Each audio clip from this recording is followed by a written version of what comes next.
नमस्कार, मैं दीपक शर्मा और मेरे YouTube मंच पर आपका स्वागत है। दोस्तों, हिंदी में कहावत है, सर मुड़ाते ही ओले पड़ना, यानी काम शुरू करने से पहले मुसीबत में फंस जाना। मेरा जो पहला सवाल है वो यही है कि मोदी जी जहां जा रहे हैं, जो भी घटनाएं हो रही, जो भी घटनाक्रम हो रहा है, मोदी जी के पक्ष में कोई घटना नहीं जा रही। चाहे वो रेल एक्सीडेंट हो, उन्होंने बड़ा पसंदीदा अपने एक मंत्री अश्विनी वैष्णव को दोबारा रेल मंत्री बनाया था, और फिर जो है कई घटनाएं हो गई हैं, जिसमें बड़ी घटना जो है हमने कंचनजंगा एक्सप्रेस की देखी। हमने देखा कि अभी तक राज्य सरकारें जो हैं वो कहीं ना कहीं फंसी रहती थी, उन पर आरोप लगते थे कि प्रश्न पत्र जो है लीक हो रहे, क्वेश्चन पेपर। पहली बार मोदी सरकार के ऊपर जो है उंगली उठ रही है कि किस तरह से नीट का पेपर लीक हुआ है, एनडीए पे सवाल उठाए जा रहे हैं। अगर आप देखें, सिक्योरिटी देखें, मोदी जी की सिक्योरिटी का हाल ये इतना एक बड़ा लैप्स हुआ है कि जिस गाड़ी में मोदी जी थे उस पर चप्पल फेंकी गई, चप्पल की जगह कोई और ऑब्जेक्ट होता तो बहुत बड़ा हादसा हो सकता था। एक बड़ा सिक्योरिटी लैप, और ऐसी नौबत आ जाए कि पहली बार हम देख रहे हैं कि मोदी जी पर अब चप्पल चल रही है। यही अगर हम देखें तो नीतीश कुमार और नायडू बाबू एक बहुत बड़ी लंबी लिस्ट लेकर जो है डॉक्टर साहब खड़े हुए हैं कि ये भी चाहिए, ये भी चाहिए, ये भी चाहिए। मतलब दहेज जैसी एक विकराल लिस्ट, सूची है जो मोदी जी, मुझे नहीं लगता है कि वो स्पेशल पैकेजेस और इतना बड़ा पूंजी दे पाएंगे, क्योंकि आर्थिक हालात बहुत ज्यादा खराब है। और युवा वर्ग में, बेरोजगारों में, लोगों में जो गुस्सा है बिल्कुल थम नहीं रहा है। किसानों का मोर्चा फिर शुरू हो रहा है, और एनडीए में भी मार मची हुई है। एक नाथ शिंदे हो, चाहे अजीत पवार हो, चाहे कोई हो, जूते लात वहां महाराष्ट्र में भी चल रहे हैं। ये क्या हो रहा है? हम लोग कोई ज्योतिष का कोई आकलन या प्रेडिक्शन नहीं कर रहे हैं, लेकिन पॉलिटिकली आपको क्या लगता है कि सितारे गर्दिश में हैं?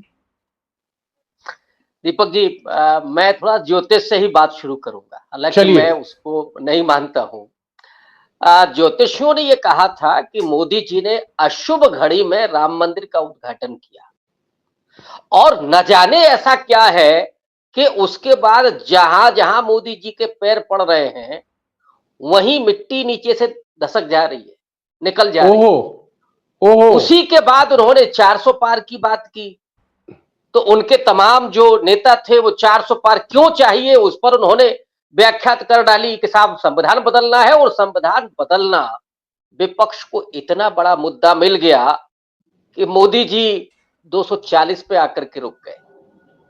तो वहां से जो सिलसिला शुरू हुआ है, और फिर ये एन नाम का फैक्टर उनका पीछा नहीं छोड़ रहा है। एनडीए, एनटीए, नायडू, नीतीश कुमार, और न जाने अभी क्या क्या होने वाला है। जी। एक्सीडेंट हो रहे हैं, पेपर लीक, दो दो पेपर लीक वो भी सीबीआई की एन से, जांच नीट करवानी है, पड़ रही नीट और एनटीए। एन। है। नीट, वो भी एन। तो ये एन फैक्टर ऐसा क्या मोदी जी के पीछे पड़ गया है? वो मुझे लगता है कि नरेंद्र मोदी, ये एन और वो एन दोनों टकरा रहे जी। हैं। तो मैं कोई ज्योतिषी नहीं हूं, लेकिन मैं ये कह रहा हूं कि ये हो कैसे रहा अचानक। जब क्या वो नरेंद्र मोदी जिनकी तू बोलती थी, वो नरेंद्र मोदी जब निकलते थे तो फूलों की बारिश हो रही है, और आज चप्पल कोई फेंक रहा है। ये बड़ी निंदनीय घटना है। एक प्रधानमंत्री के काफिले पर, उसकी कार पर चप्पल फेंका जाना, ये अपमानजनक है, और मुझे लगता है कि इसकी जांच होनी चाहिए। लेकिन क्या वजह है कि लोग ऐसा करने पर मजबूर है? वो कौन लोग हैं ये भी पता होना चाहिए, और क्यों उन्होंने ऐसा किया है। तो नरेंद्र मोदी का जो पूरा गुब्बारा फुलाया गया था, उस नाम का 3D इमेज के जरिए रात दिन जो आरती हो रही थी, जो पूरी भजन मंडली लगी हुई थी कि साहब वो तो विश्व गुरु बन चुके हैं, वो देखिए बार रुकवा देते हैं, और इधर जहां भी पहुंच जाते हैं वहां सेंटर में उनको जगह मिलती है। लेकिन भारत में क्या स्थिति हो गई है कि अब राजस्थान में भी बगावत शुरू, उत्तर प्रदेश में बगावत शुरू, और कौन सा ऐसा प्रदेश बचा है जहां पे अब महाराष्ट्र में बगावत हो प्रतिरोध रही के खुलेआम। स्वर, वहां तो खुलेआम चल रहा है, और सरकार वहां कब जाए कुछ पता नहीं है। और खुद मोदी जी का ये जो हनीमून पीरियड है वो कितने दिन का है ये भी नहीं पता है। मोदी जी। जी अब रात को सोने के लिए जाते होंगे तो रात में आजकल वो सपने नहीं देख रहे होंगे मीठे, वो आजकल चिंताग्रस्त होंगे कि कल क्या होगा, कल कुछ अच्छा होगा या बुरा होगा। जी। तो डॉक्टर साहब ये एक स्थिति चीज, में आज जी जी जी जी, नहीं आप सही कह रहे हैं कि मोदी जी के जहां पांव पड़ रहे हैं, जहां भी पांव पड़ रहे हैं, जमीन ही नीचे धस जा रही है। एक चीज मैं जानना चाहूंगा, क्योंकि आप उत्तर प्रदेश में हैं और उत्तर प्रदेश के आपको एक्सपर्ट कहा जाता है। योगी आदित्यनाथ ने एक बार फिर से ताव लिया, एक बार फिर से ताल ठोकी है। बुलडोजर चलने लगा है आपके लखनऊ में, और मोहन भागवत से भी आशीर्वाद उनको मिल गया है। अधिकारियों को डांट डपट रहे हैं, आक्रामक मूड में आ गए हैं। ब्रजेश पाठक और केशव प्रसाद मौर्य कहीं दिख नहीं रहे हैं। अमित शाह की लॉबी अंडरग्राउंड हो गई है। ये यूपी में क्या हो रहा है डॉक्टर साहब? कोई डर नहीं मैं रहा योगी एक को और अब। अमित शाह का मैं कोई डर नहीं अब योगी जी को। एक और खबर बता दे रहा हूं मैं, जो 10 साल से नहीं हुआ था। जी। युवा हिंदू वाहिनी की मीटिंग ली है 10 साल के बाद, योगी ओहो। जी ने 7 साल के बाद, सॉरी 7 साल के बाद। ये क्या दिखाता है कि वो छोड़िए डर तो खत्म, सीधा बगावत पर उतारू हैं योगी जी। कि अगर अब कुछ करने की कोशिश की गई, जैसे पहले चल रहा था कि साहब अगर योगी जी बचेंगे कि नहीं बचेंगे कुछ पता नहीं है, मोदी जी अगर फुल फॉर्म में रहे तो योगी जी का पत्ता साफ है। अब वो योगी आदित्यनाथ नहीं है। आपने बिल्कुल ठीक कहा, कोई डिप्टी सीएम नहीं दिख रहा है, कोई राजभर टिप्पणी नहीं कर रहा है। जितने भी बीजेपी के जो लॉबी थी अमित शाह की, वो गायब है। संजय निषाद, और दारा सिंह चौहान, ये कहां चले गए सब? दीपक जी और सीन से तो अमित शाह गायब है। वो अच्छा। कहां है आजकल, कहां है नहीं तो आजकल? अमित शाह की लॉबी सुन रहे हैं अंडरग्राउंड हो गई है क्या लखनऊ में आपके? डेफिनेटली। अब वो अपने बचाव के लिए घूम रहे हैं।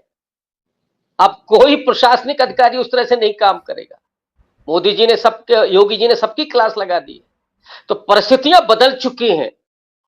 और मुझे लग रहा है कि वो जो मोदी जी के ऐश्वर्य का जो सूर था, वो अब डूबने में की तरफ है, अस्ताचल की तरफ चला गया है। जी और जी जी। योगी जी का सूर्य उदय होने की तरफ है भारतीय क्या जनता आपको पार्टी के भीतर। क्या आपको लगता है डॉक्टर साहब, अगर मोदी जी राजनाथ सिंह को आगे कर दें, और इस तरह की चर्चा है, मेरे पास कोई कंफर्मेशन इस तरह का नहीं है, लेकिन राजनाथ को जिस तरह से तवज्जो और तरजीह दी जा रही है, कुछ लोग ये कह रहे थे कि भविष्य में आने वाले कुछ समय में योगी को हटा के राजनाथ सिंह यानी ठाकुर को ठाकुर से बदला जा सकता है। क्या ऐसा संभव है? ये रिस्क मोदी लेंगे, या अब मोदी रिस्क लेने की स्थिति में कतई नहीं है, बल्कि वो अब योगी पर निर्भर हैं? नहीं नहीं, बिल्कुल कोई रिस्क लेने की स्थिति नहीं है मोदी जी की। और योगी जी दरअसल उत्तर प्रदेश में इतने मजबूत हो चुके हैं, उनकी जो लोकप्रियता है, उनका जो हिंदुत्ववादी अपना चेहरा है, जो उनका अपना कलेवर है, उनका तो भगवा पहनावा ही है। और उनकी जगह पर राजनाथ सिंह अब नहीं चल सकते, या मोदी जी तो ये जोखिम नहीं ले सकते, क्योंकि एक योगी नहीं है भारतीय जनता पार्टी के भीतर। वो तमाम लोग भी बैठे हुए हैं, चाहे वो वसुंधरा राजे सिंधिया हो, या येदुरप्पा हो, रमन सिंह हो, गडकरी साहब हो। ये कब शुरू हो जाएंगे? और गडकरी जी को देखिए आजकल बड़ा मीटिंग कर रहे हैं, वो राष्ट्रपति जी से भी मिल रहे हैं, वहां आशीर्वाद तो लेने गए थे वो जोशी जी के यहाँ, आडवाणी जी के यहाँ, लेकिन इस समय लगातार वो मीटिंग कर रहे हैं। तो ये जी हल्का नहीं है, ये केवल दिखावा नहीं है, ये केवल औपचारिकता नहीं है, ये उस मौके की तलाश है, उसके लिए बाकायदा ये पूरा गेम चल रहा है। जी। उसमें डॉक्टर साहब अगर एक, नरेंद्र मोदी ने कुछ जी भी किया। जी, एक डॉक्टर साहब एक सवाल और पूछना चाह रहा था मैं आपसे। ये जो नीतीश कुमार और रायडू बाबू हैं, ये जो विक्रम बेताल हैं, एक विक्रम और दो बेताल, ये जिस तरह से इन्होंने एक लंबी सूची बना रखी है कि साहब हमको ये स्पेशल पैकेज भी चाहिए, हमको ये वाला डिमांड भी चाहिए, हमको ये प्रोजेक्ट भी चाहिए, और इतनी उससे नीतीश कुमार से लंबी लिस्ट जो है डिमांड की, वो नायडू बाबू के पास है। नायडू बाबू ने मुझे कोई बता रहा था, वहां का आईएएस अधिकारी बता रहा था, आंध्र प्रदेश का, मेरी बात हो रही थी, और उनका साहब 16,000 करोड़ रुपए तो तत्काल चाहिए। वो जो अमरावती जो राजधानी थी, जो बन नहीं पाई, खंडर में तब्दील हो गई, उस राजधानी को रिवाइव करने के लिए 16,000 करोड़ रुपए चाहिए। और पिछली बार मोदी जी ने वही मना कर दिया था कि नहीं देंगे। उस चक्कर में समर्थन वापस ले लिया था। तो ये जो लंबी लंबी लिस्टें, दहेज की लिस्टें कि गाड़ी भी चाहिए, फ्रिज भी चाहिए, कार भी चाहिए, एसी भी चाहिए, चार चार एसी चाहिए, ये जो लंबी लिस्ट है, आपको क्या लगता है कि मोदी जी की कमर टूट जाएगी? क्योंकि आर्थिक स्थिति तो बहुत खराब है केंद्र सरकार की। क्या लग रहा है आपको, ये ब्लैकमेल जारी रहेगा ब्लैकमेल, या मोदी जी सरेंडर करेंगे या बिखर जाएंगे? दीपक जी, मोदी जी कभी सुनने के आदी नहीं रहे। न तो उन्होंने गठबंधन की सरकार चलाई, मोदी जी एक अकेला सब पे भारी वाली स्थिति में रहे। लेकिन अब इतने बुरे दिन आ गए हैं मोदी जी के कि नीतीश कुमार का उपदेश सुन रहे हैं वो बैठ करके, और नीतीश कुमार गुणगान कर रहे हैं यूपीए गवर्नमेंट का कि कब साहब नालंदा विश्वविद्यालय के लिए कितना पैकेज मिला, कौन आया था, किससे बात हुई, क्या हुआ, और सुनना पड़ रहा है मोदी जी को। वहां नायडू जी नाखून देख रहे हैं मोदी जी के नाखून देख रहे हैं। तो अब ये दिन आ गए हैं मोदी जी के, कोई भी हाथ पकड़ ले रहा है, वो देखना नहीं है, कोई भी हाथ पकड़ ले रहा है। आप इसको समझिए, इस मुहावरे को। और चंद्रबाबू नायडू उधर, वो उनका अपना सपना है, और क्यों नहीं होगा। जब आप वो जो आपने 32 की संख्या बताई, मुझे लगा कि वो 32 दांत है, मोदी जी उनके बिना कुछ नहीं कर सके, चबा नहीं सकते, तो वो तो आपको चाहिए। अगर आपको पाचन क्रिया दुरुस्त रखनी है तो वो आपको चाहिए। और हालात ये हैं कि वो रोज रोज का जो होगा, अभी तो कुछ नहीं है। अभी तो बना लीजिए आप स्पीकर, अभी उसी पर नायडू जी खामोश बैठे हैं।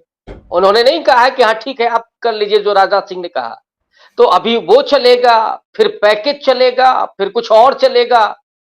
तो जो रोज रोज की तानेबाजी होगी, जो आपने कहा ना कि दहेज की तरह जो डिमांड होगी, उस डिमांड को ये जो बूढ़ा सेनापति है ना, ये कितना पूरा कर पाए। मोदी जी अब बूढ़े सेनापति की तरह हो गए। जी जी जी जी, वो शेर नहीं रहे जिस शेर की छलांग हमने 14 में देखी या 19 में देखी।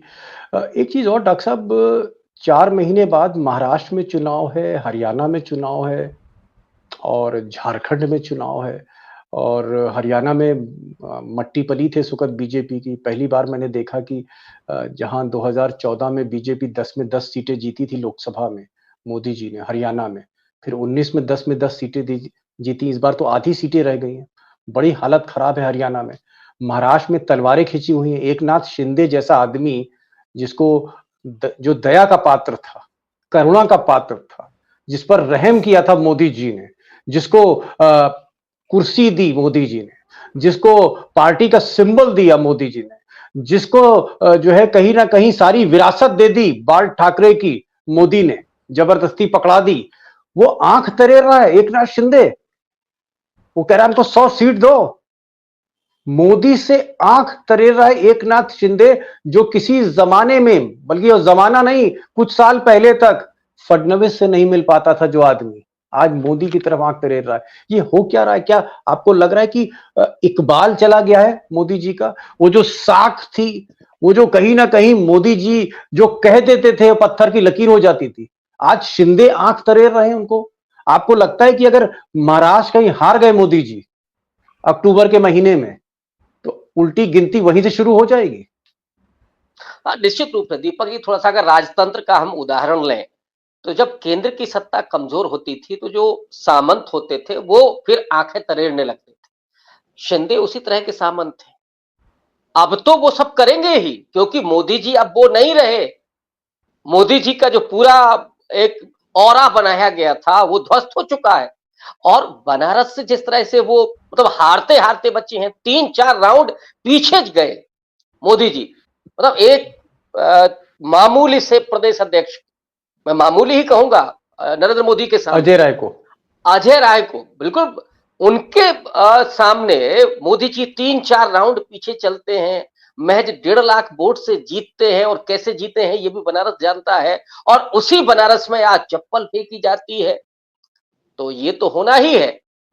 शिंदे क्या, अभी और दूसरे जो लोग होंगे वो भी आंखें तरेरेंगे। आप देखिए किस तरह से उठापटक पूरे देश में चल रही है। तो ये तो होना ही है, ये अवश्यंभावी है। और इसीलिए जो आपने कहा कि महाराष्ट्र कैसे बचेगा, लोकसभा में क्या हुआ, महाराष्ट्र में कितनी सीटें आप बचा पाए? तो जहां लोकसभा में आप बुरी तरीके से हारे, वहां विधानसभा में कौन सा ऐसा कार्ड है आपके पास? कुछ भी नहीं। न सामाजिक समीकरण है और न ही वहां का छत्रप मजबूत है। जो गद्दार है ना, वो महाराष्ट्र है, वो शिवाजी की धरती है, वहां पर गद्दारों को कोई माफ नहीं करता। और जी शिंदे क्या है? तो वो जो जी छवि जी जी। लेकर के शिंदे चुनाव मैदान में जाएंगे, महाराष्ट्र बहुत मुश्किल होगा नरेंद्र मोदी के लिए बचाना। लास्ट लाइन में पूछना चाह रहा हूँ, एक आखिरी एक लाइन का जवाब, क्योंकि समय हो रहा है। क्या मोदी जी के बुरे दिन, दुर्दिन आपको लग रहा है कि बहुत करीब आ रहे हैं, शुरू हो गए, और कहीं भी आपको सुनहरी किरण नहीं दिख रही मोदी और अमित शाह के लिए? मोदी जी के बुरे दिन तो उसी दिन शुरू हो गए थे जिस दिन रिजल्ट आया था। जहां 240 पर अटक गए थे, वहीं से बुरे दिन शुरू हो गए थे। और तब से हर रोज कोई ना कोई ऐसी खबर आती है कि मोदी जी परेशानी में होते हैं, और ये बढ़ना ही है। कोई सुनहरी किरण नहीं, कोई आशा की किरण नहीं, कोई उम्मीद नहीं है मोदी जी के सामने। कोई उम्मीद नहीं, कोई आशा की किरण नहीं, कोई सुनहरी किरण नहीं, गोल्डन रेज जिसे कहते हैं, वो मोदी के लिए नहीं दिख रही है डॉक्टर साहब को। और डॉक्टर साहब ने बड़ी निष्पक्षता से एक चीज कही कि जिस दिन 240 मिला था, तो मोदी जैसे स्वभाव वाला नेता जो अल्पमत में चला गया, वहीं मोदी जी की एक तरह से हार हो गई थी। इस वक्त मोदी जी जो दिख रहे हैं, जिस तरह से उन्होंने कमान संभाली हुई, ये एक महज औपचारिकता है। कितने दिन सत्ता की औपचारिकता मोदी जी निभाते हैं, मुझे लगता है वो विपक्ष पे निर्भर रहेंगे, नीतीश और नायडू पे निर्भर रहेंगे, एन फैक्टर पर वो निर्भर रहेंगे। डॉक्टर साहब आप आए और जिस बेबाकी के साथ आपने बात करी, और एक चीज आपने कही कि the man to watch in UP is Yogi Adityanath. Yogi Adityanath एक बार फिर से बाउंस बैक कर गए हैं, और अमित शाह की पूरी लॉबी अंडरग्राउंड है। यानी कहीं ना कहीं इबारत बहुत साफ दिख रही है कि मोदी जी के अब दिन, और मोदी जी के करीबियों के दिन, अब वो बाकी सत्ता छोड़ दीजिए, बीजेपी के भीतर जो है अच्छे दिन नहीं रहे मोदी के लोगों के। डॉक्टर साहब बहुत बहुत शुक्रिया इस बेबाकी से बात करने का आज के दौर में। Thank you so much for joining this programme.